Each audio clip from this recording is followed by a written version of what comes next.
you've said that, you know, the evidence is total, you know, that the approach to bodybuilding that most of the others take is just totally, I mean, it's blind and non-theoretical. I mean, if you shot a few bodybuilders at me, from current ones to more recent ones that have retired, whatever, you don't get an identity of them, of how they train, because you read such a load of bullshit. You know, one day it's 20 sets, then it's something else. As a matter of fact, I was just explaining to John Little over lunch, one of the ideas I want to possibly use in the article is that if you were to approach any top bodybuilder, including Arnold Schwarzenegger, about the idea of presenting their theory of training to the Royal Academy of Science, in order to convince them that their theory was valid, none of them could even begin to do it. Sure. I have no doubt that I could go in front of the Royal Academy of Science or any other scientific body and not only convince them, but do so in a broad philosophical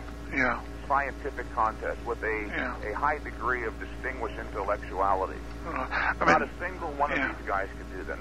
Not even the exalted Arnold Schwarzenegger, the chairman of the President's Council on Physical Fitness, the so-called expert. He has no clue as to what the science of exercise is. Sure. Yeah. I mean, the way I look at it is this. There are very few bodybuilders that you say, right, there's so-and-so, how does he train? That it locks into your mind immediately.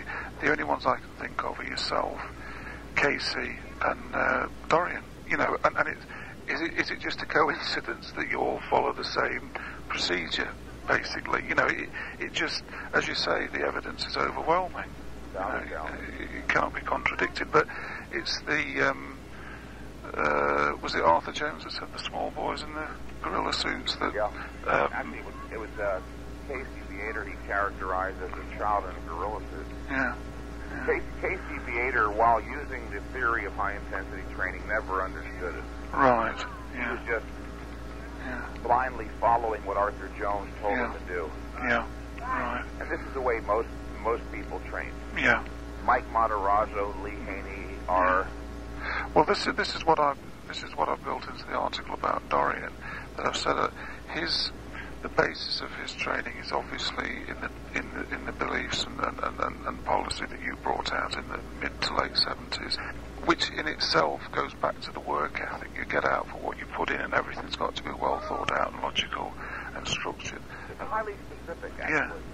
Most bodybuilders, including the top champs, Peter, approach this thing with the idea that all training theories have some merit. Then they waste precious time frantically trying one after the other in the hopes that somehow, someday, some way they'll find something that works. And as a matter of fact, more bodybuilders fail in achieving their goals than succeed because of that approach. Right. An analogy I use is with NASA. Why has NASA been so successful in sending men to the moon and bringing them back safely each time? Not because they kind of sort of know what they're doing. They understand precisely down to the smallest detail what is required. Right. They have a thorough intellectual grasp of the scientific principles of space travel, and they make the proper application. Sure. Now, here's the interesting point. Because of that, they are very, very certain that they're going to succeed each time. Can you imagine before each manned moon mission, they're down there at headquarters control in Houston, they're wringing their hands, biting their nails, tearing their hair out. Oh, gee, I hope we make it this time. They fully expect to succeed with each one of their missions. I tell my clients and my phone consultation people that you should view each one of your workouts as a mission. And once you understand the requisite principles and you know how to make the proper application, you too should fully expect to succeed. I go on, and I'll finish with this. I go on and tell them that as great as it is to develop a heavily developed physique, just as important, if not more important, is the fundamental issue of certainty in man's life. So many bodybuilders are willing to tolerate an inner state characterized by confusion and uncertainty. Here they are pursuing something they're passionately interested in. They're willing to do anything physically, train 15 hours a day, take whatever steroids they think is required, do any single thing except the most important. develop an understanding, a firm intellectual grasp of the specific scientific principles required to achieve your goal with a high degree of certainty. Right. There's no mystery to this thing. Yeah. Well, sorry, go on. There is no mystery to this thing. There really is a science, and it's not something I just concocted one night in my imagination to come off as a radical or be different. Yeah. I have a full grasp and understanding of the theory of high-intensity training. I recognize its validity, and I know how to make the proper application. Yeah. If you were to ask any individual, let's say a bodybuilder, what he wants most in life, he would say big muscles. You ask a businessman what it is he wants most in life, Peter, he would say money. And those things are true, and they're even valid and good for the person. But if you were to ask that same individual, those same individuals, to go deeper to the root of their statement, what they're really seeking is confidence and certainty. Yeah. Confidence and certainty can only flow from an intellectual understanding of what you're doing. Yeah. You've got to have the right theory. Right. I spoke at the end of the book to some extent about the nature and role of theoretical knowledge in man's life. Right.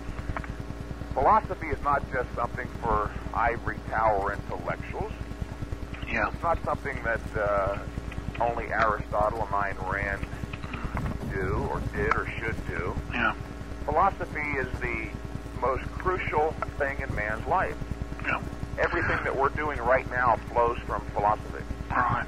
I mean, sort of turning back just a little while to what you were saying about, the NASA analogy and uncertainty, and they will always succeed.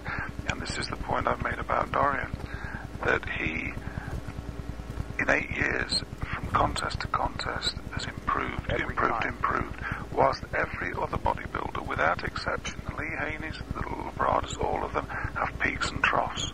Exactly right. That was the same thing about myself, except for one contest I went backwards a little bit. I was just going to say, and that was a characteristic of your career when you were competing. That's actually something that would be of enormous value to people. That is an issue right there that would be worth a whole article. Yeah. Well, this is.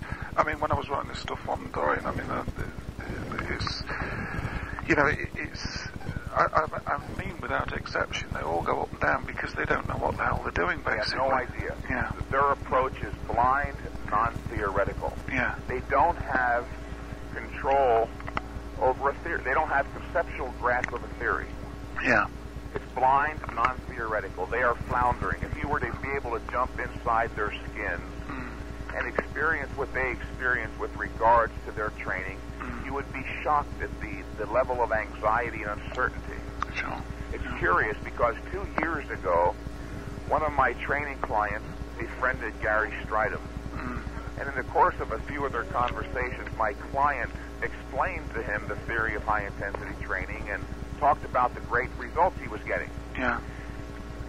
He thought that the matter was ended. It's curious to note that same night, actually early the next morning, at 3 o'clock in the morning, my friend was woken up, surprised by a phone call from Gary Stridham.